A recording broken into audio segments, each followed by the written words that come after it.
Aquelas Duas, com Isabela Sais e Cora Ronay.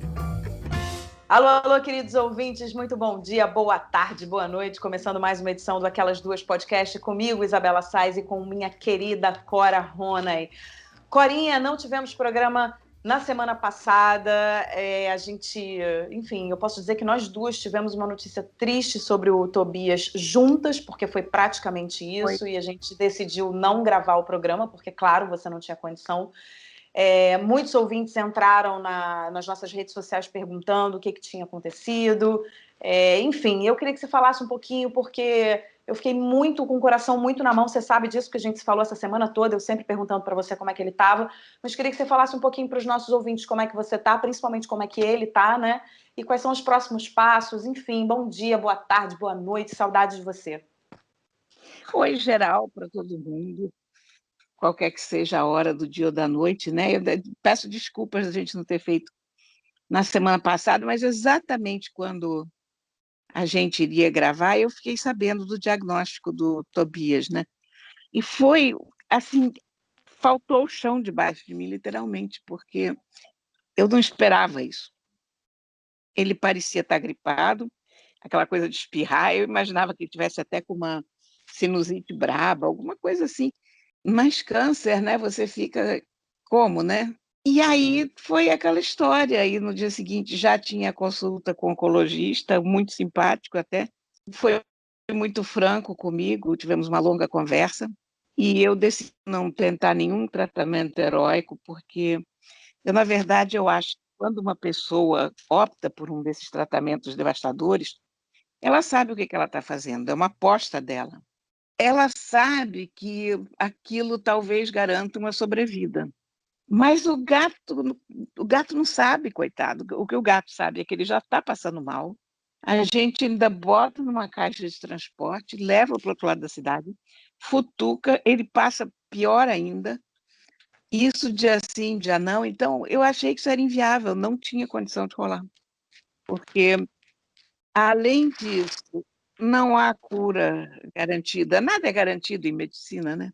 Uhum. Então, era muito sofrimento para um resultado problemático, porque o tumor está bem desenvolvido. Então, eu digo não vou fazer aposta no nome dele. E outra que a relação da gente é para o brejo, porque 2 dias que ele teve que entrar em caixa de transporte aqui, um dia para ir para a veterinária e no outro para ir fazer os exames, quando eu chegava perto dele, ele já começava a fugir.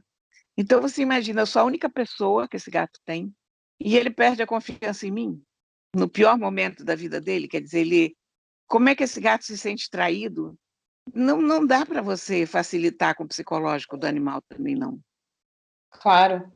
Você tem que garantir que ele tenha maior confiança em você até o fim. Então, eu optei por isso. É claro que se fosse um tumor diferente, se as circunstâncias fossem outras, eu talvez topasse, mas dentro da circunstância de um tumor desenvolvido, de uma radioterapia muito longe da minha casa, de um gato que fica particularmente tenso quando entra na caixa de transporte, não. Então, o que a gente vai fazer agora? Hoje ele passa por um tratamento de químio, que eu também estava assim, sem saber muito bem se topo ou não, mas esse tratamento não tem a finalidade de curar, mas de diminuir o tamanho do tumor e dar um pouco mais de conforto para ele. E tem gato que reage muito bem, e a gente só tem como saber se ele reage bem ou mal tentando fazer o tratamento uma vez. Então, nós vamos fazer uma tentativa hoje e ver como é que ele reage. Se ele reagir bem, nós vamos fazer outra aplicação daqui a 3 semanas. Mas se ele reagir mal, ou seja, vomitar, ficar pior, tiver diarreia, a gente suspende isso também. E remédio contra a dor. Eu acho que... E as raçõezinhas que ele gosta. Isso. Eu acho que o que a gente estava conversando, né? A gente que gosta muito dos animais de estimação, a gente que tem animais de estimação, teve a vida inteira, né? O mais importante é que a gente assegure a qualidade de vida deles a partir do momento que o Tobias está com uma questão de saúde séria. É muito importante que você assegure a qualidade de vida dele, mas também sem fazer com que ele passe, nos últimos momentos de vida dele, nos últimos meses ou anos de vida dele, que ele passe por um estresse que vai, né, deixar o gato ainda mais debilitado. Então, acho que a gente fica muito dividida, né? Vou fazer um tratamento, mas eu vou pegar o tratamento que, de repente, fique ali no meio do caminho, né? Um tratamento que vai agredir o Tobias de uma maneira que não há necessidade nessa altura do campeonato e diante das circunstâncias dele, né? E também não vou deixar de fazer alguma coisa por ele. É isso, né? A gente fica tentando achar o caminho do meio. Eu estou muito triste, porque ele é a pessoa mais nova da família, né? E era aquela pilhazinha, né? Um gato hiperativo, chateava todos os outros, enfim. E eu sei que esse gato já não volta. Quer dizer, a gente é confrontado com a inevitabilidade da doença, né? Então, tudo isso mexeu muito comigo essa semana e vai continuar mexendo, eu acho, porque é um processo difícil, é muito doloroso. A gente, quando tem bicho, a gente passa por essas coisas, né? Não, é muito duro. E você escreveu na sua coluna dessa semana, né? Você acabou não escrevendo a coluna da semana passada porque você estava fazendo exame no Tobias, na clínica e tal, então você acabou não fazendo, você não fez o podcast, não fez a coluna, enfim, você super se dedicou a isso. E aí, nessa coluna agora dessa semana, que tá linda, tá muito linda, assim, eu fiquei super emocionada, que você fala, né? Você fala que você tá muito triste e tal, conta um pouco para os seus leitores o que aconteceu com o Tobias, para os leitores que ainda não acompanharam, né, que ainda não estavam acompanhando o que aconteceu, mas você toca num ponto também que todos nós estamos vivendo, que é a vida continuam acontecendo coisas, né?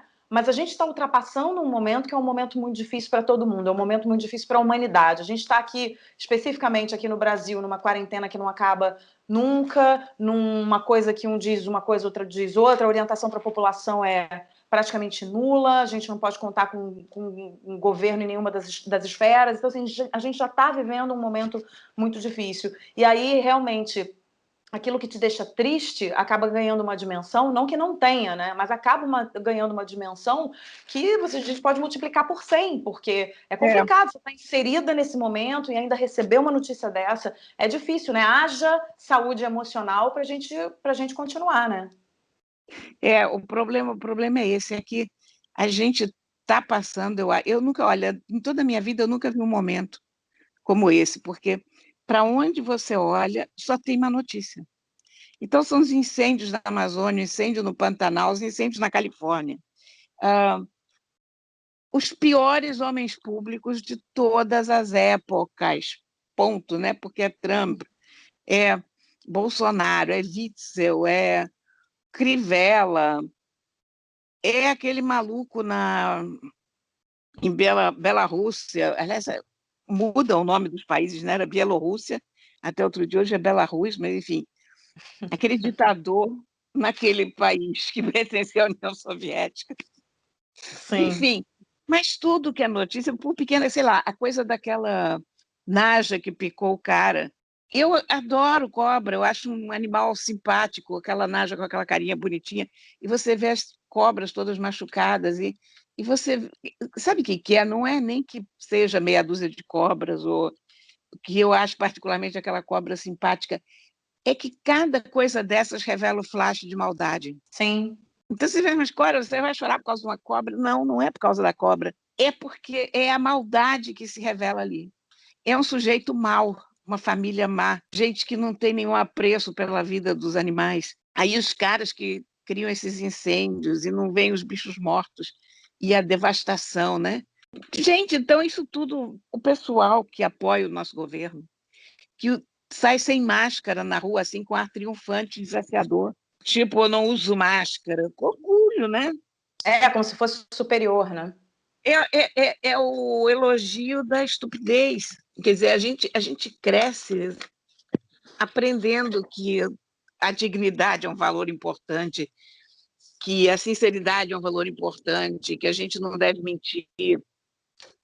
Todas essas coisas. De repente, você tem um sujeito na presidência que se orgulha de fazer exatamente o contrário de tudo o que a gente aprendeu que deve ser feito, que é bom. É a derrota dos valores com que eu fui criada. É o triunfo dos energúmenos, da intolerância, da negação da ciência. Você vê que pela primeira vez o Brasil não cumpriu a meta da vacinação infantil. Uhum.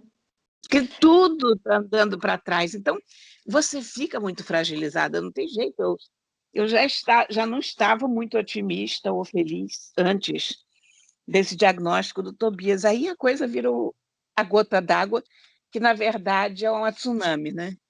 E derruba você completamente, pronto. Corinha, assim, muito interessante você falar da sua criação, né? Você terminou agora falando, né? Você foi criada sob valores que você não consegue ver mais na sociedade.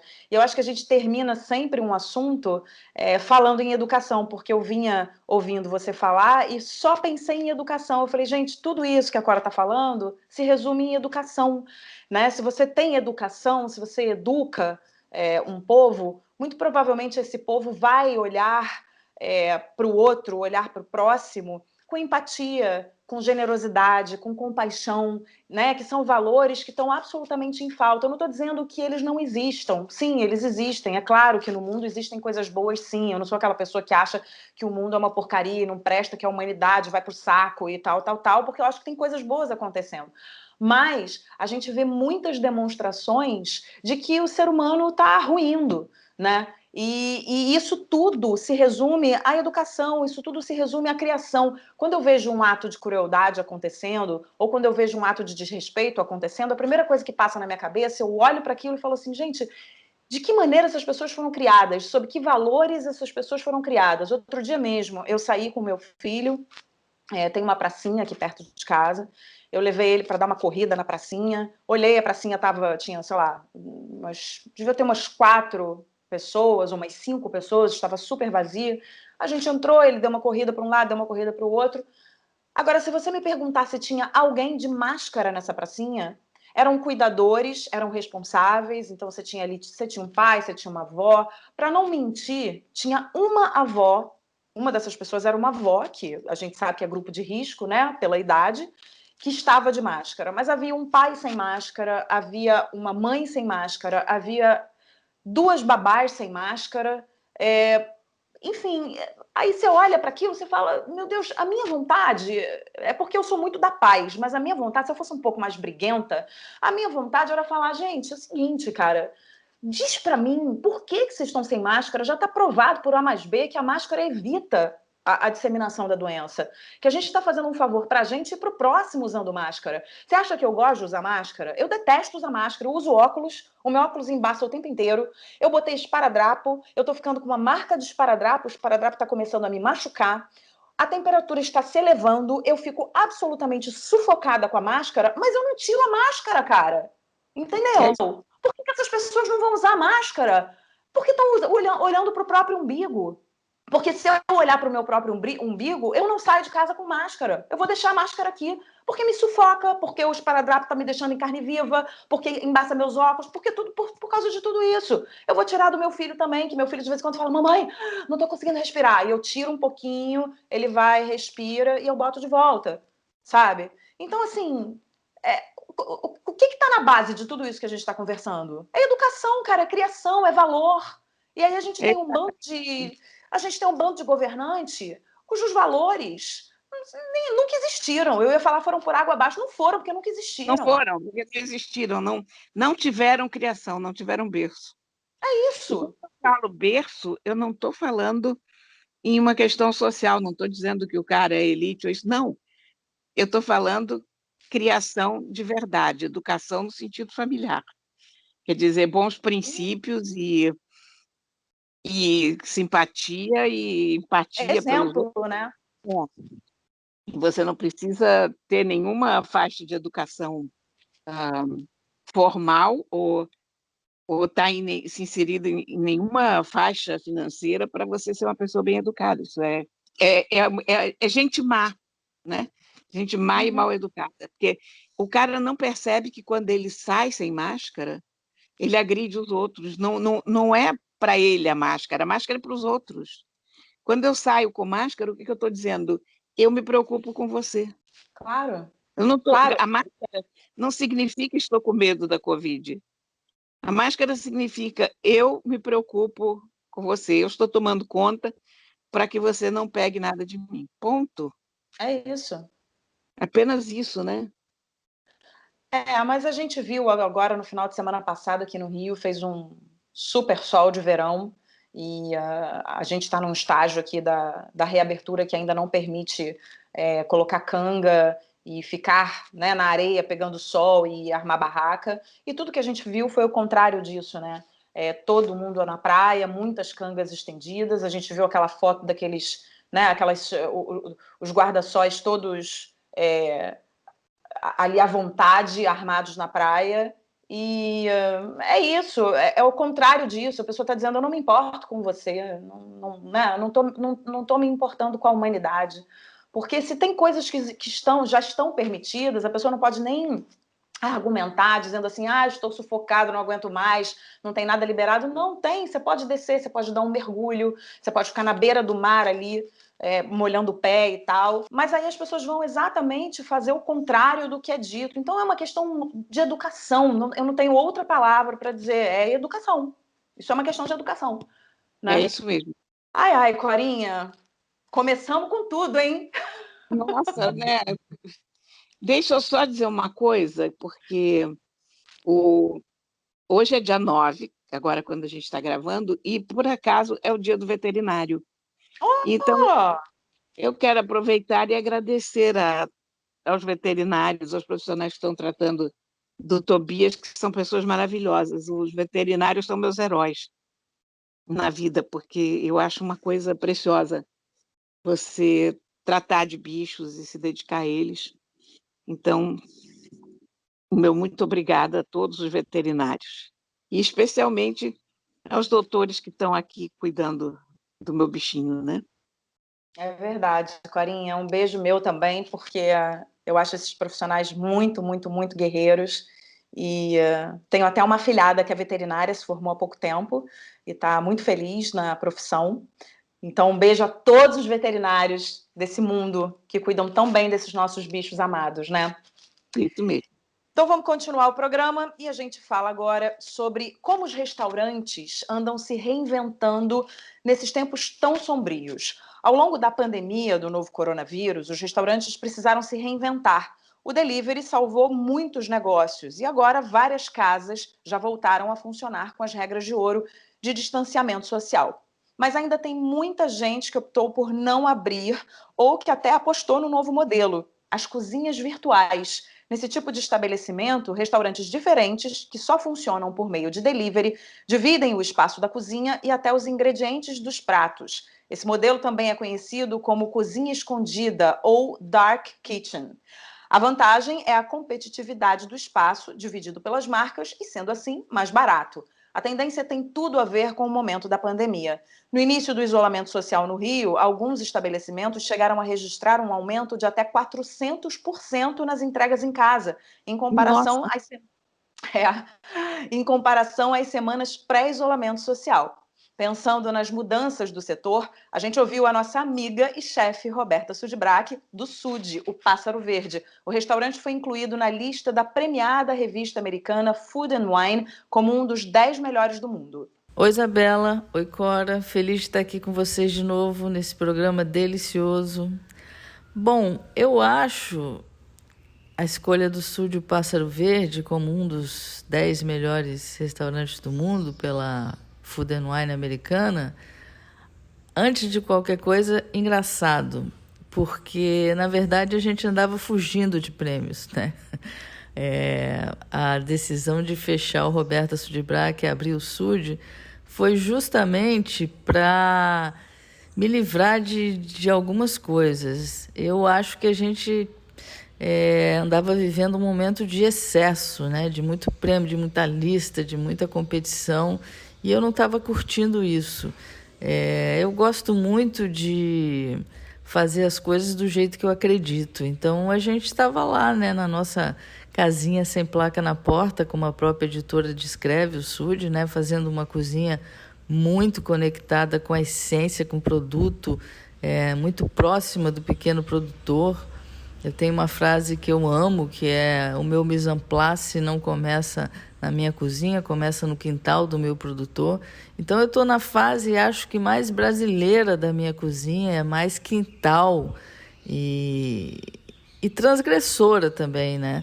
A Cora tem uma frase a meu respeito que eu acho que é das que eu mais adoro, que é: se a Roberta olhar para uma pedra, a pedra que se cuide.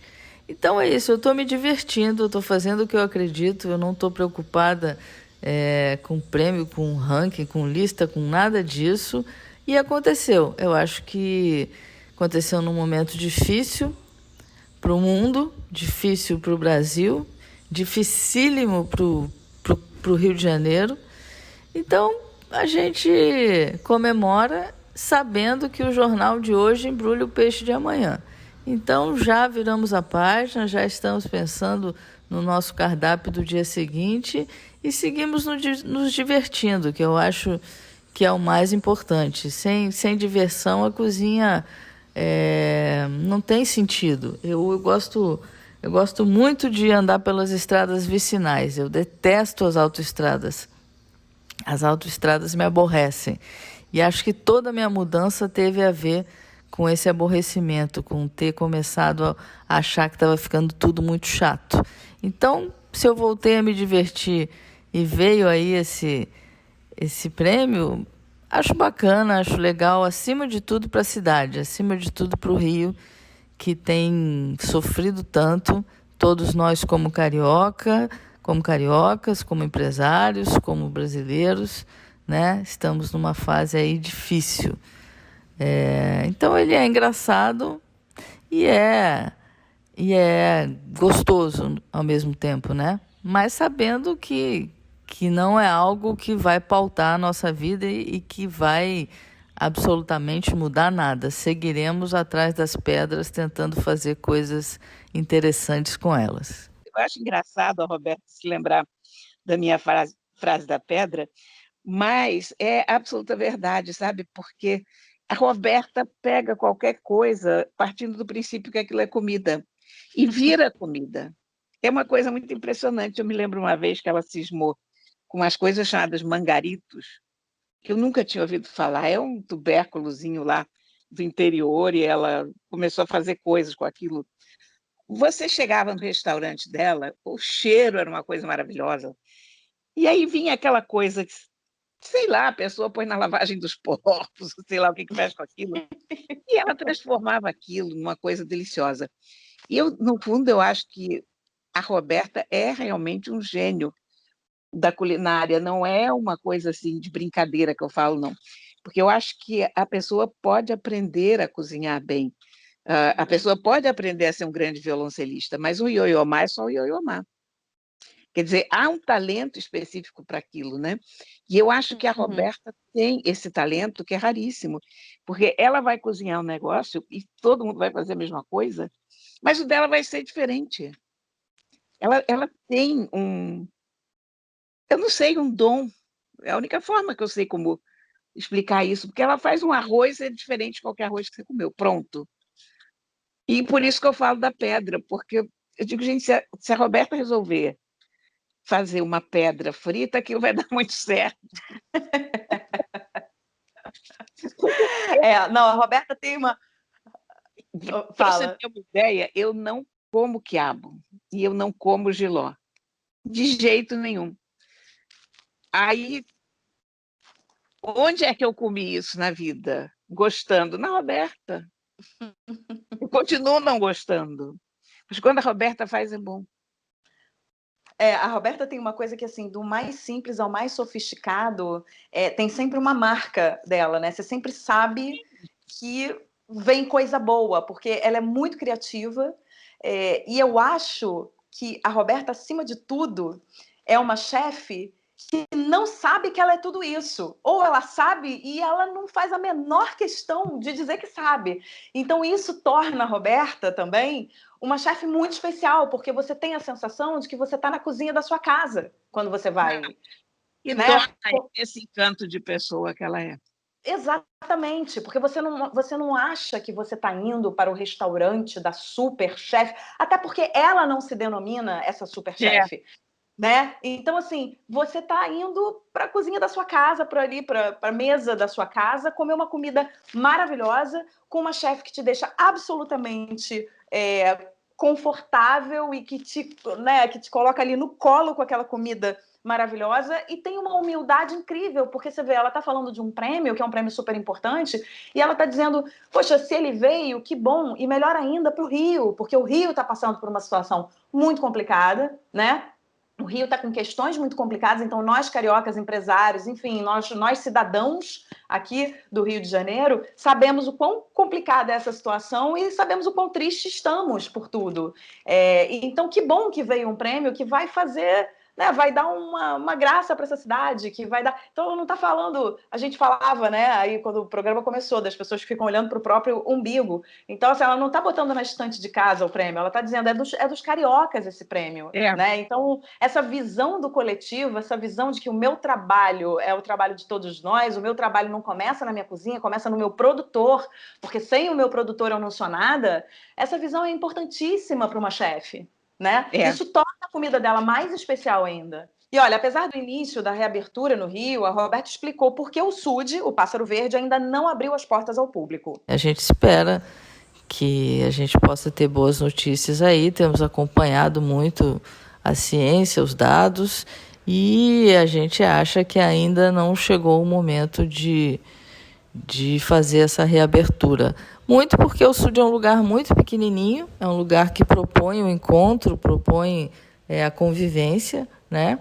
E a gente não conseguiu se enxergar ainda dentro de todas essas novas regras importantes para a nossa segurança. Então, a gente optou por fazer essa comida que a gente acredita, continuar trabalhando dessa maneira com frescor, com a mudança de cardápio diária, com tentar fazer essa comida chegar o mais íntegra possível na casa do nosso cliente, mas ainda não dá esse passo de reabrir. Temos nos preparado, mas ainda não sabemos quando isso acontecerá. Acho que tem que ser num momento que a gente tenha muita segurança, que a gente esteja muito confortável e que traga confiança para todos, não só para os clientes, mas para a nossa equipe também.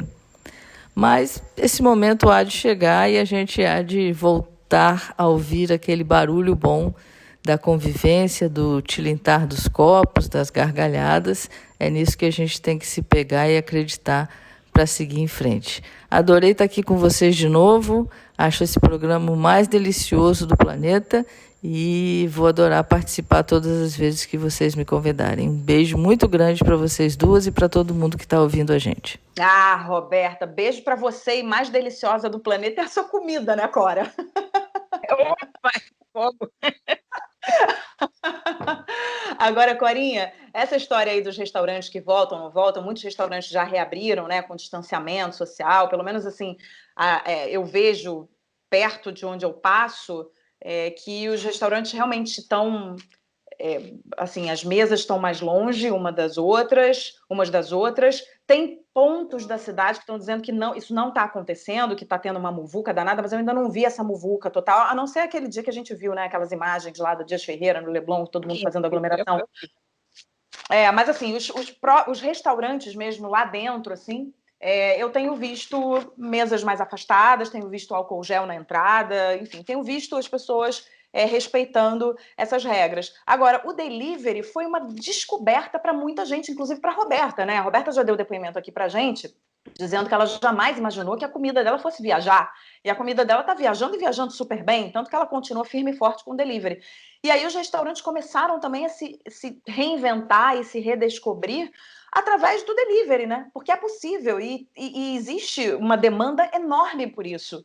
E ainda vai existir durante muito tempo, né? Porque a gente, pelo menos aqui no Brasil, a gente não está muito perto ainda dessa normalização total, né, das atividades.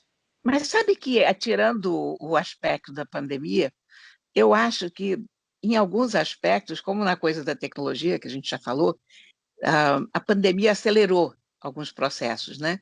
Então, ela acelerou o know-how das pessoas se comunicarem à distância. E eu acho que ela aproximou a freguesia dos restaurantes via delivery. Porque para muita gente, até o começo da pandemia, delivery era pizza. É, Nada exatamente. além de pizza. E, de repente, você descobriu que, poxa, o teu restaurante favorito está entregando. O Bar Lagoa nunca entregou comida. Agora o Bar Lagoa entrega. E tem dia que você quer comer aquela comida, independentemente de quarentena, de pandemia, tem dia que você quer comer aquela comida gostosa, mas você está sem saco de se vestir para sair. Uhum. Ou você tem que ficar em casa porque não tem com quem deixar as crianças, ou enfim, N coisas. E aí você pede a comida. Então, eu acho que houve uma grande descoberta mútua da parte dos restaurantes em perceber que há esse nicho, e da parte dos clientes também de descobrir que é possível ter parte daquela experiência do restaurante dentro de casa. Você falou dessa história de quem tem criança, né? Eu tenho criança e a gente está num momento que a gente não tem com quem deixar. Então, quando a gente quer comer uma coisa diferente, a gente levanta as mãos para o céu, porque tem delivery agora de restaurantes que não entregavam, né? Antigamente. Então, você quer.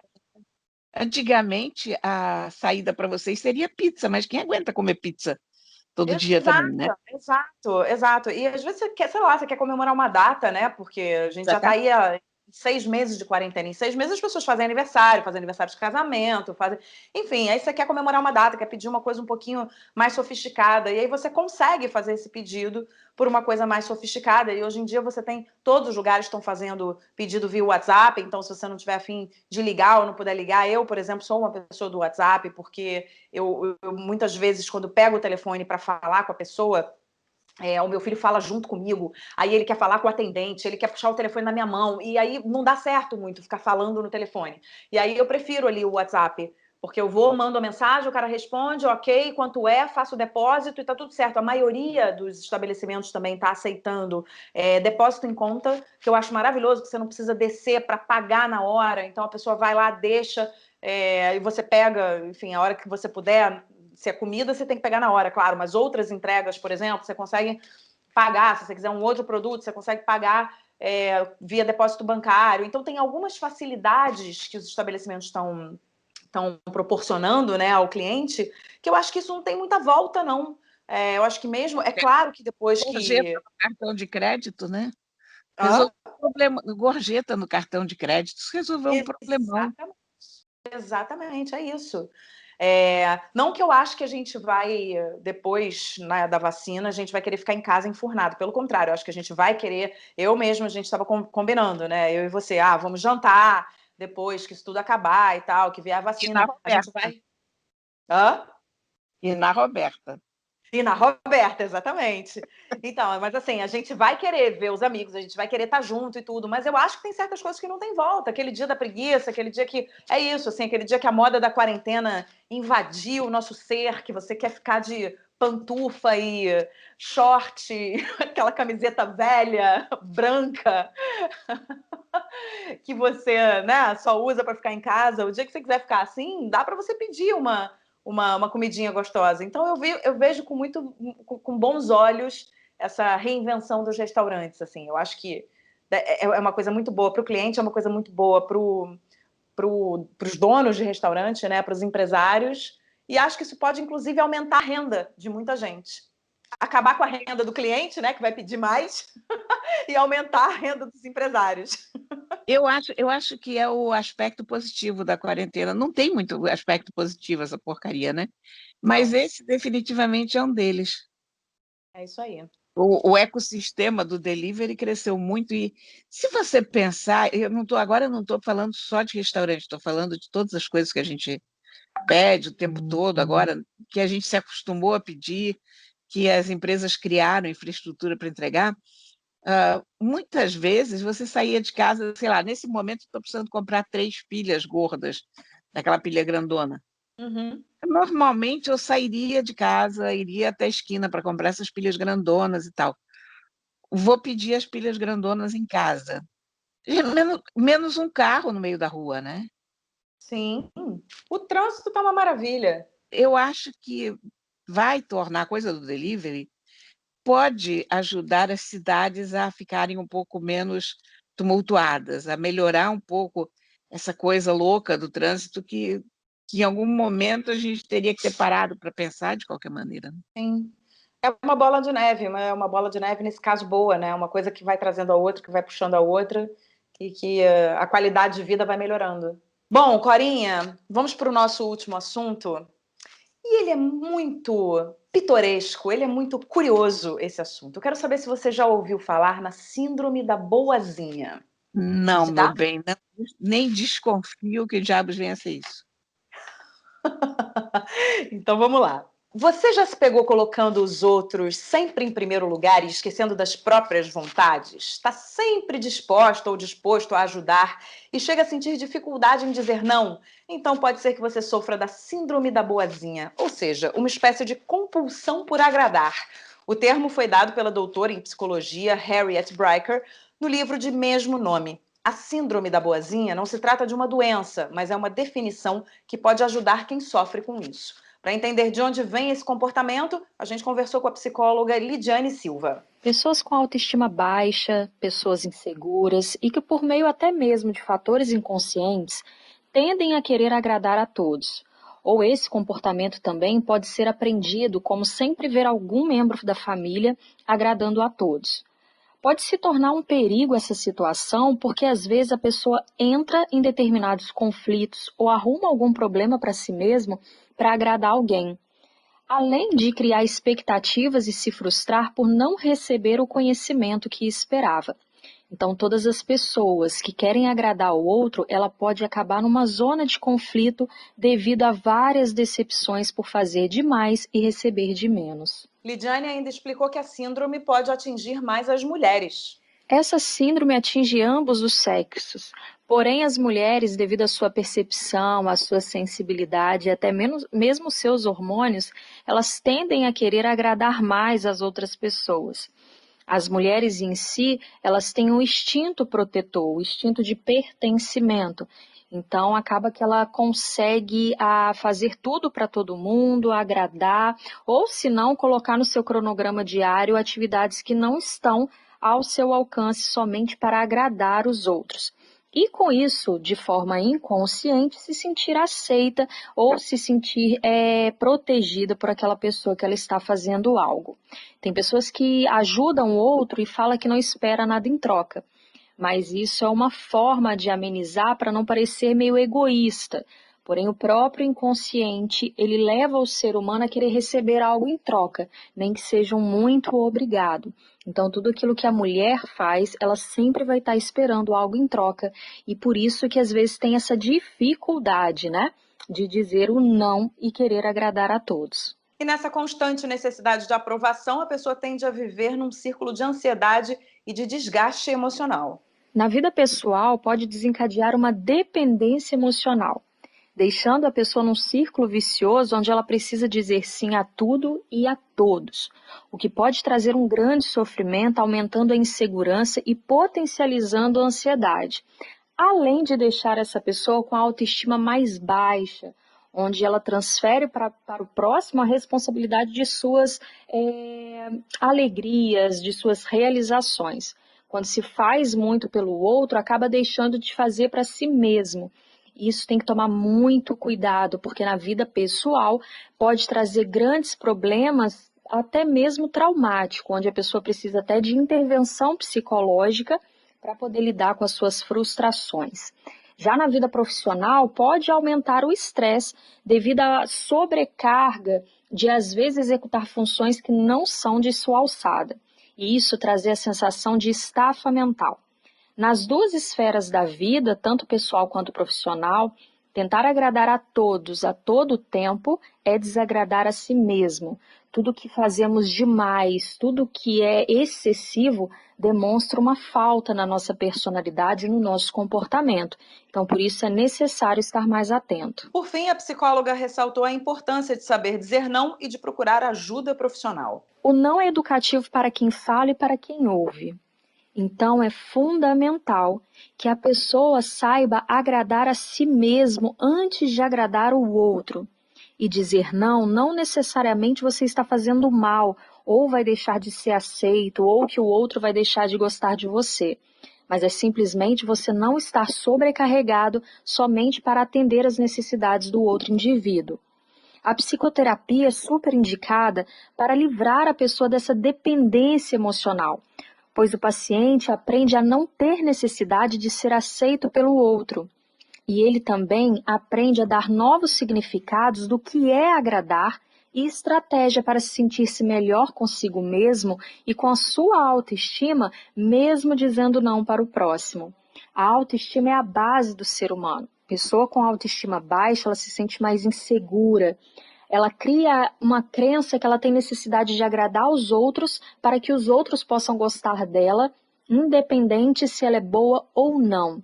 Fazer demais para o próximo pode trazer características que há um problema na sua personalidade.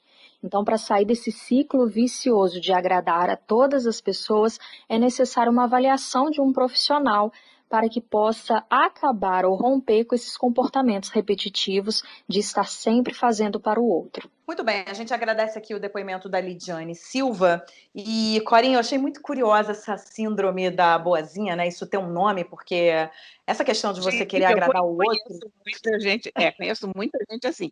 Eu não conhecia era o nome da coisa, né? Pois é, eu achei curioso o nome, né, a síndrome da boazinha, porque essa história de pessoas que querem agradar o tempo inteiro, a gente já conhece desde que o mundo é mundo, né? Tem muita gente que quer agradar o tempo todo, você percebe nitidamente isso, e essas pessoas acabam se tornando até um pouco chatas, né? Um pouco porque... não, muito chatas. Um pouco não, muito. Tenebrosamente chatas, coitadas, né? Eu fico com pena, mas... Pois é, mas assim, você vê que tem toda uma questão psicológica por trás, que está relacionada à autoestima, que está relacionada também a você, de repente, seguir o exemplo de alguém da sua família que já era assim. E eu também acho que dizer não é um aprendizado. Às vezes você começa a sua vida dizendo pouco não, e você passa a dizer um pouco mais de não, porque você vai vivendo experiências e vai entendendo que o não é necessário, né? O não é uma coisa de, não, tudo bem, você pode dizer como você pode não dizer não. Em alguns momentos da sua vida você precisa dizer não, ele é muito necessário para você ganhar o respeito da outra pessoa também, né? Para você, enfim, perceber aquilo que te agrada, aquilo que você quer, aquilo que você não quer. Então dizer não e dizer sim é muito importante, né? Mas você negar também algumas coisas, sei lá, eu acho que é a base para você continuar trilhando seu caminho. Não sei, sei lá, eu não tenho... Sabe que os extremos são péssimos. Nem a pessoa que diz não o tempo todo é uma boa companhia, e nem a pessoa que diz sim o tempo todo. Quer dizer, o bom das pessoas é que você conhece as pessoas, você sabe mais ou menos como elas vão reagir, mas dentro da maravilhosa imprevisibilidade do ser humano. Eu estou pensando aqui porque eu tenho uma amiga que ela é um pouco assim, né? Ela é assim de querer agradar, de querer fazer tudo assim muito perfeitamente e tudo muito na hora que você quer, que você precisa, não sei o quê, e vai dando um pouco de irritação. Não vou nem dizer quem é essa amiga, tomara que ela nem ouça o podcast. Senão ela vai saber que eu tô falando dela. E de vez em quando vai dando uma irritação, vai dando uma irritação, vai dando uma irritação. E aí, do outro lado também, você fica muito na dúvida do que você faz, porque você sabe que a pessoa tá bem intencionada. Então eu também tenho um pouco de dificuldade de dizer pra pessoa, cara, olha só, sabe? Aí eu também tenho dificuldade de dizer o não para essa pessoa. De dizer, olha só, não, eu não quero mais, chega. Entendeu? Sai de mim, desgruda, sabe? Eu fico com um pouco de dificuldade, assim, não sei se você tem dificuldade com as pessoas que têm dificuldade de dizer não? Eu acabei de fazer uma reflexão e de descobrir que eu tenho dificuldade com as pessoas que têm dificuldade. Mas tenho muita dificuldade. Mas, de um modo geral, eu tenho muita dificuldade com pessoas. Eu me entendo muito bem com bichos. Com bichos pessoas de qualquer espécie. Vou te dizer, eu tenho zero dificuldade com bicho. Agora, com gente, volta e meia eu tenho dificuldade, sim. Mas essas pessoas têm características que você tem mais dificuldade e outras menos dificuldade, né? Você não tem dificuldade. É pessoa, então já vai ser difícil aqui a minha relação. Não é bem assim, né? Olha, Também não é muito diferente. Olha, Corinha, a gente precisa sair para jantar com o Paulão. O Paulão, gente, é meu marido, o editor desse programa. Esse programa existe por conta de algumas pessoas, né? Eu e Cora, que estamos aqui, Thaís, nossa querida produtora, e meu marido, que é o Paulão, que edita esse programa. Então, Paulão é uma pessoa que vive dizendo para mim que não tem muita fé na humanidade, que agora com essa pandemia, ele super concorda com você que essa pandemia não vai mudar nada nas pessoas, que ninguém vai ficar mais legal por causa da pandemia, que o mundo não vai ficar mais incrível por causa da pandemia e tal, babá, babá.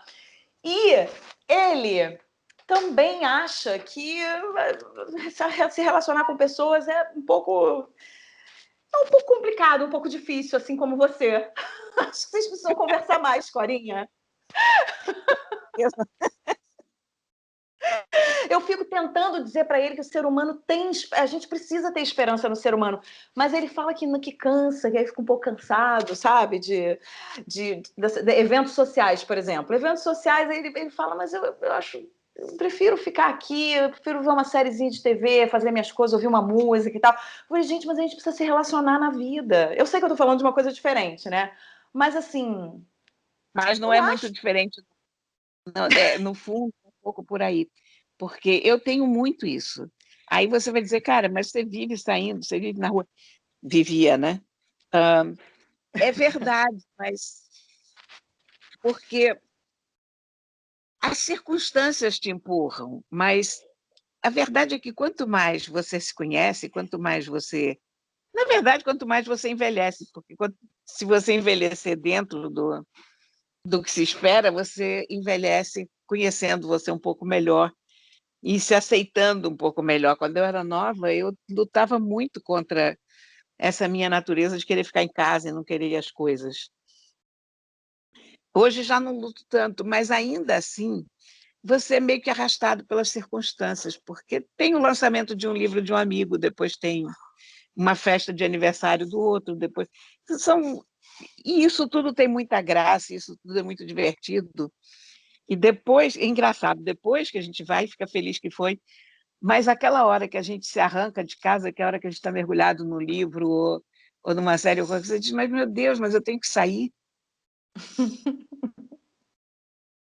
Quer dizer, eu entendo, eu não saio assim, com muita... Eu, em geral, saio a contragosto. Depois eu acabo me divertindo muito, reconheço.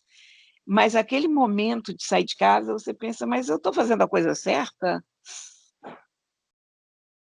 Quer dizer, depois dessa pandemia, eu vou sair todos os dias, né, para tirar o atraso. Né? Eu acho que vai ter um movimento inverso depois da pandemia. Vocês vão sair, eu não vou reconhecer o meu marido, que ele vai querer me levar para jantar todos os dias, eu vou achar até que uma coisa estranha, vai querer sair, virar o cara mais sociável do mundo, e você também vai querer sair, mas aí vão passar uns 3 meses, mais ou menos, vocês vão voltar para a toca. Quer dizer, você não fica tanto na toca, né? Mas ele fica. Eu estava pensando no contrário, porque eu terminei de falar que depois da pandemia eu pensei, ou então não, então nunca mais eu saio de casa. Olha, eu vou te dizer o seguinte, eu gosto de sair, eu adoro uma rua, adoro uma badalação, adoro um bar cheio de amigos, adoro uma mesa, tô com todo mundo falando alto, eu adoro, eu sou da rua. Mas eu também adoro a minha casinha, eu adoro o meu cantinho e tal. Agora o meu cantinho tá um pouco confuso, que estamos em quarentena há 6 meses, então tem cartolinas por tudo quanto é lá, tem cola, tem glitter na parede, tá meio enrolado. A minha mesa de jantar virou uma ilha de edição. Eu não janto mais na mesa, eu janto sentada no sofá, então tem coisas acontecendo que mudaram um pouco a minha vida, mas assim, eu adoro a minha casinha toda fofa, linda, adoro cuidar da casa, agora, na pandemia, eu acho que eu agucei um pouco esse gosto pela casa, porque eu acho que a gente também tenta fazer com que a casa fique o mais agradável possível, por mais confuso, né, que esteja o ambiente, como eu estou relatando aqui, você bota um difusor, um cheirinho gostoso, um sprayzinho para deixar tudo cheiroso, você cuida das plantas e tal. Então, não que eu tenha adquirido o gosto por ficar em casa, porque eu gosto também de ficar em casa, mas eu passei a curtir mais ficar em casa. Então, essa coisa de pedir uma comidinha, ver uma série de TV, eu tô vendo bastante série, eu tô conseguindo ver bastante coisa que antes eu não estava conseguindo. Então, assim, eu acho que eu fico meio que no meio do caminho, sabe? Assim, mas eu acho que eu fico no meio do caminho, mas eu ainda prefiro. E eu tô com saudade, sabe assim? Saudade de ir a um show, né, minha filha? Tô com saudade, saudade de ir num restaurante, né, minha filha? Tô com saudade, tô com saudade dessas coisas. Eu gosto, eu confesso, eu gosto.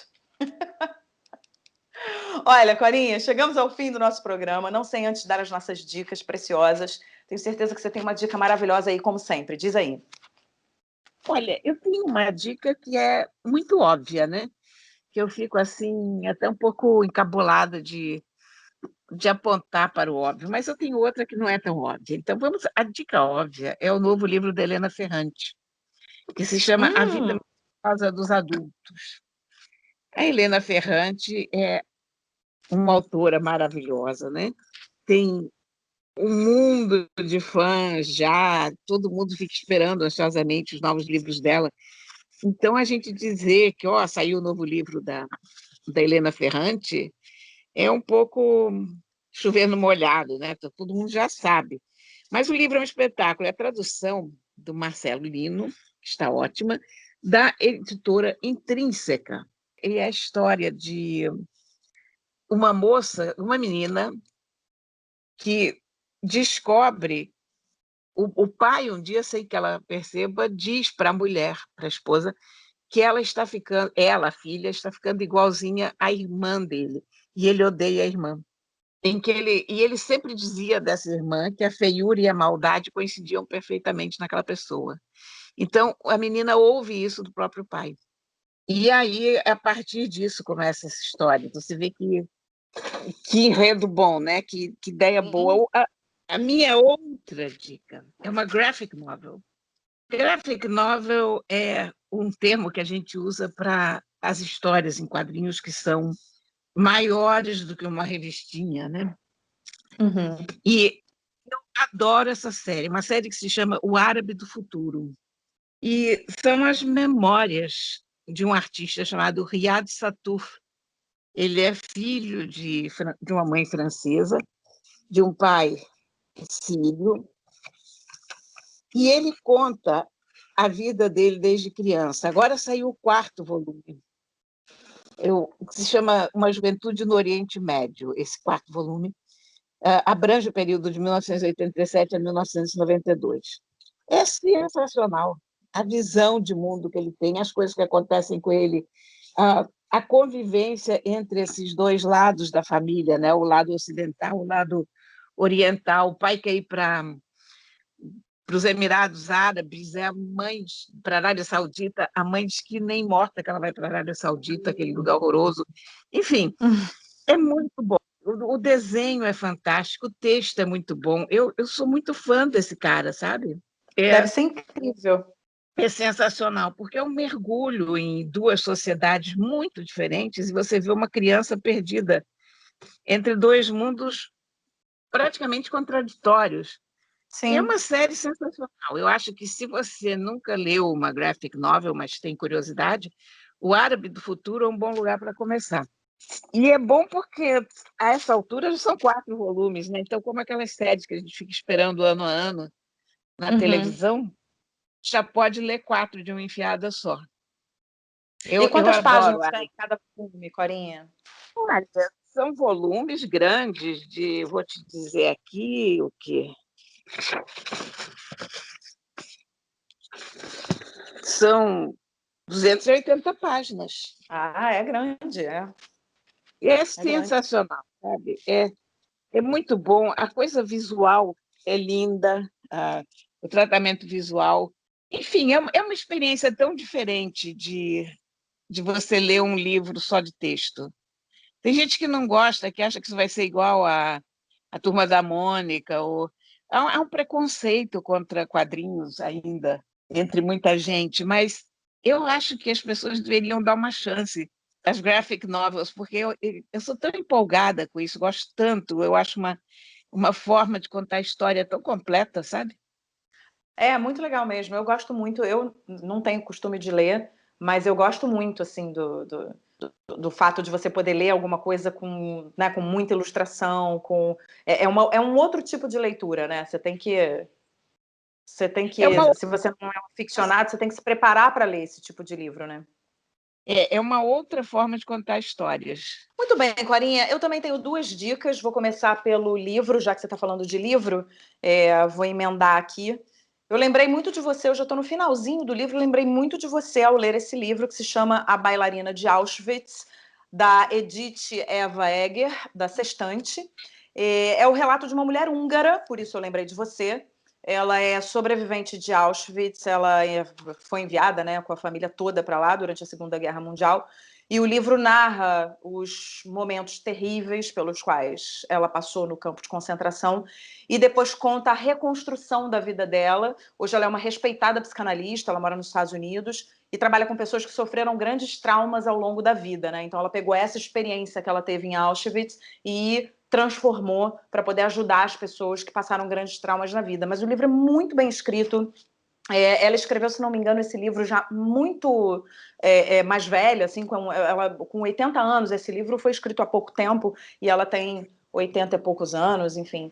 Mas assim, é um relato muito profundo sobre a guerra, uma visão muito particular ali dos momentos. Ela ficou o período todo de Auschwitz com a irmã e as duas sobreviveram, o resto da família não sobreviveu. Tem momentos muito duros ali do relato dela, e eu me interesso muito por esse momento da história, porque como a gente falava no início do programa sobre crueldade, né, sobre a crueldade do ser humano, eu realmente tenho muita dificuldade de entender como o ser humano conseguiu chegar a esse nível de crueldade. Então eu leio muito sobre isso, e acho que o livro é muito bom, assim, acho que é uma leitura que vale muito a pena. E como se trata de uma família húngara, eu lembrei das suas raízes, né, Corinha?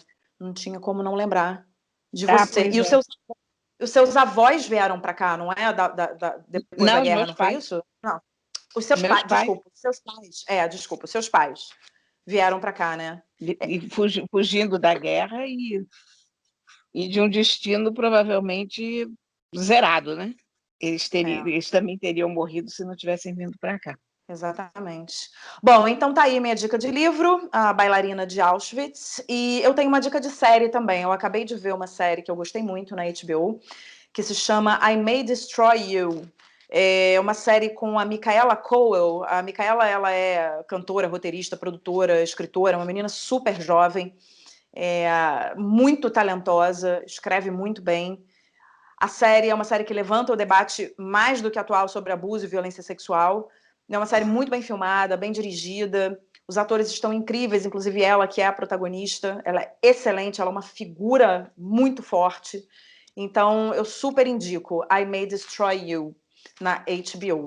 Certo? Então, temos aqui livros, séries, para todos os gostos.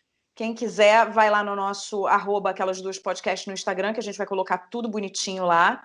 A nossa querida Thaís tem feito isso pra gente. É isso, se quiser falar com a gente, aquelas2podcast@gmail.com, apesar de eu achar que e-mail já é uma coisa do passado, porque as pessoas se comunicam mesmo com a gente através do Instagram. Né? Mas enfim, e você pode também ouvir as músicas deliciosas que a gente coloca sempre no Spotify para você. Aliás, eu confesso que essa semana não botei nada, mas de fato tem uma série de músicas maravilhosas no Spotify. Então, olha, continuo morrendo de saudade. Eu adoraria te dar um super abraço agora, mas o meu abraço continua sendo virtual, Clarinha, e espero que a gente se encontre em breve, que a gente faça esse jantar lá no Pássaro Verde, quando a Roberta reabrir. Aliás, quando a Roberta reabrir, a gente podia ir lá no Pássaro Verde com a nossa máscara e tira só para comer, depois bota a máscara de novo, mas a gente podia promover esse encontro, com certeza. Né? Tá bom, Clarinha. Então, um beijo até semana que vem. Um grande beijo, meu bem. Tchau. Aquelas duas, com Isabela Sais e Cora Ronay.